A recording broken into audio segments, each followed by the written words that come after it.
The storm outside the towering glass headquarters of Halden Industries had nothing on the storm brewing inside its marble halls. Everyone in that building, every executive, every manager, every trembling assistant, knew one thing as undeniable as gravity: no one crossed Adrian Halden and walked away unscathed. His name alone carried enough weight to silence laughter, stiffen spines, and freeze the air in a room. But on the morning the new janitor arrived, a tired-eyed single father named Ethan Ward, carrying an old mop, a worn backpack, and a softness the world had tried hard to steal, everything began to change, though no one realized it yet. That if you believe in kindness, second chances, and the power of good people in hard places, make sure to like, comment, share, and subscribe, and tell us in the comments where you're watching from.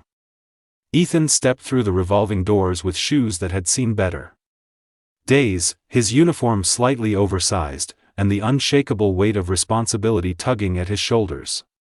He'd taken the job for one reason: his 8-year-old daughter, Lily, whose smile had become both his compass and his purpose after his wife passed away 2 winters earlier. He had promised her a better life, even if it meant starting at the bottom all over again.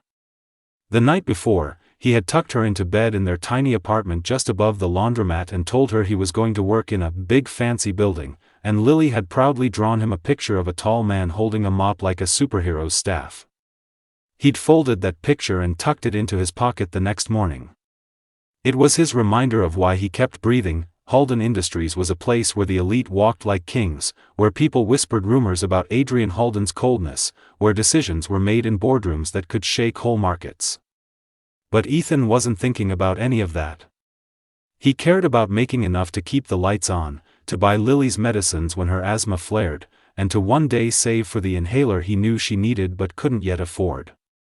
He moved quietly through the hallways, unnoticed by the important people with expensive shoes and louder ambitions. Yet even as he scrubbed the floors, he noticed everything: the way employees stiffened whenever Adrian passed by, the way the billionaire's presence felt like a shadow stretching past its own outline. Adrian Halden, for all the world's awe and fear, carried a loneliness that wealth could never smother. He had inherited the company, but he had also inherited the emptiness that came with power. People respected him, but no one truly cared for the man beneath the suit, beneath the reputation. He walked with an armor made of arrogance, but beneath it lay old wounds, abandonment, betrayal, heartbreak, that he refused to acknowledge. Every harsh decision he made, every stern command, was simply a way to keep people at bay. One day, Ethan passed by the executive floor earlier than usual. A mug had shattered near the elevator, coffee splashing across the gleaming tiles. He knelt to clean it up, unaware that Adrian himself had dropped it moments earlier during an unexpected phone call about a critical business deal falling apart. Adrian returned around the corner to find Ethan already working, his movements gentle, almost meditative.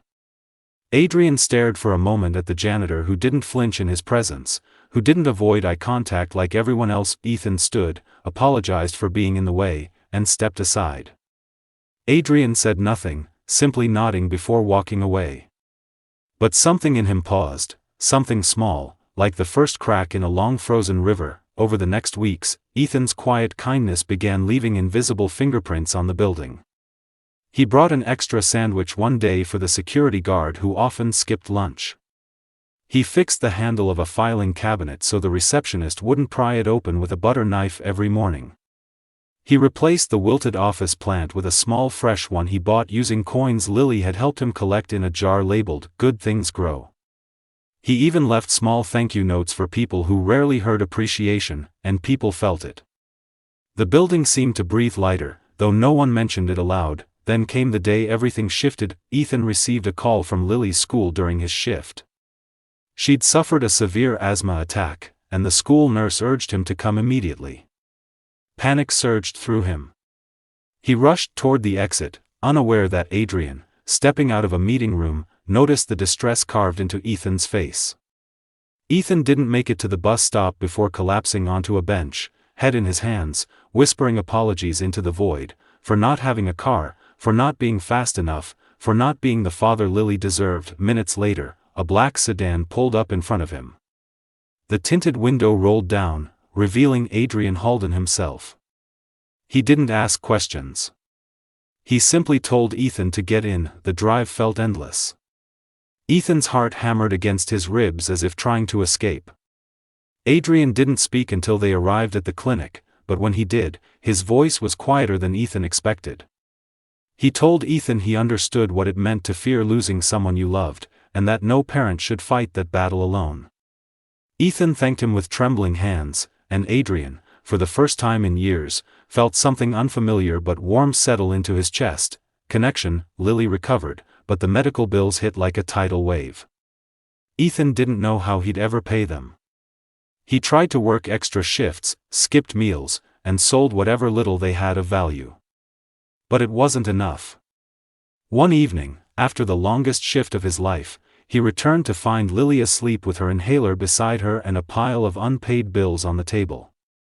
He sank to his knees, head bowed, shame burning through him. The next morning, Adrian asked to see him. Ethan walked into the massive office expecting reprimand, maybe even termination. Instead, Adrian asked him questions no one had asked before. About Lily. About how he was holding up. About what he needed. It was overwhelming. Ethan admitted he was struggling. He admitted he felt like the world was too heavy some days. Adrian listened, not as a billionaire or a boss, but as a man who finally understood that money meant nothing if you couldn't help someone who truly deserved it. Without making Ethan feel small, Adrian offered him a new position, one that paid more, came with benefits, and aligned with Ethan's quiet strengths, a facilities coordinator role. Ethan resisted at first, thinking it was pity. Adrian reassured him it was respect.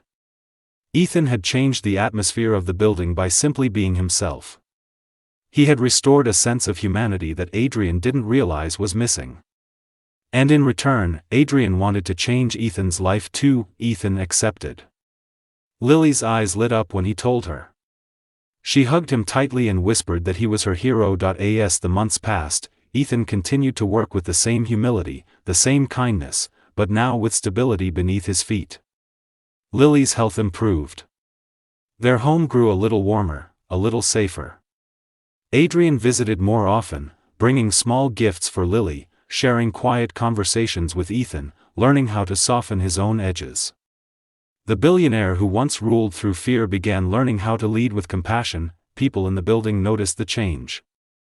Meetings were kinder. Voices were calmer. Smiles were easier. Ethan's presence was like a lantern glowing in a long, dark hallway, and it all began with a janitor stepping in, not to challenge power, but to remind it of its heart. If this story touched your heart even a little, don't forget to like, share, comment, and subscribe. Your support helps more stories like this reach those who need a moment of hope. Before we end, please comment below with one thing you believe the world needs more of. In the end, it wasn't wealth, status, or influence that made the difference at Halden Industries. It was an ordinary man with extraordinary kindness.